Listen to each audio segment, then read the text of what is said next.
You're listening to A Chapter a Day, a daily podcast. The Bible comes alive as we read a chapter out loud each day.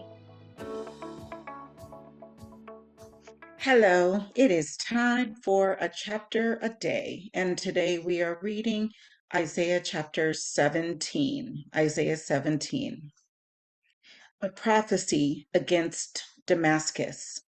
See, Damascus will no longer be a city, but will become a heap of ruins.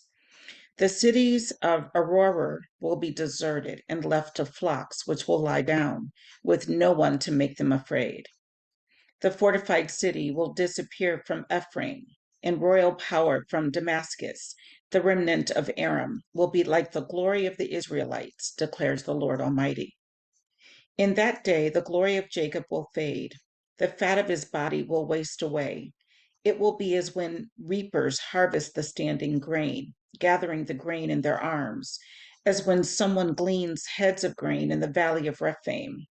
Yet some gleanings will remain, as when an olive tree is beaten, leaving 2 or 3 olives on the topmost branches, 4 or 5 on the fruitful boughs, declares the Lord, the God of Israel.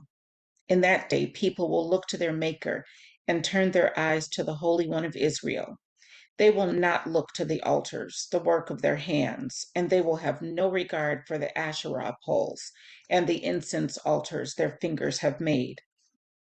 In that day, their strong cities, which they left because of the Israelites, will be like places abandoned to thickets and undergrowth, and all will be desolation. You have forgotten God, your Savior. You have not remembered the rock, your fortress. Therefore, though you set out the finest plants and plant imported vines, though on the day you set them out, you make them grow, and on the morning when you plant them, you bring them to bud, yet the harvest will be as nothing in a day of disease and incurable pain. Woe to the many nations that rage. They rage like the raging sea. Woe to the peoples who roar. They roar like the roaring of great waters. Although the peoples roar like the roar of surging waters, when he rebukes them, they flee far away, driven before the wind like chaff on the hills, like tumbleweed before a gale. In the evening, sudden terror. Before the morning, they are gone. This is the portion of those who loot us, the lot of those who plunder us. That was Isaiah 17. I'll see you tomorrow.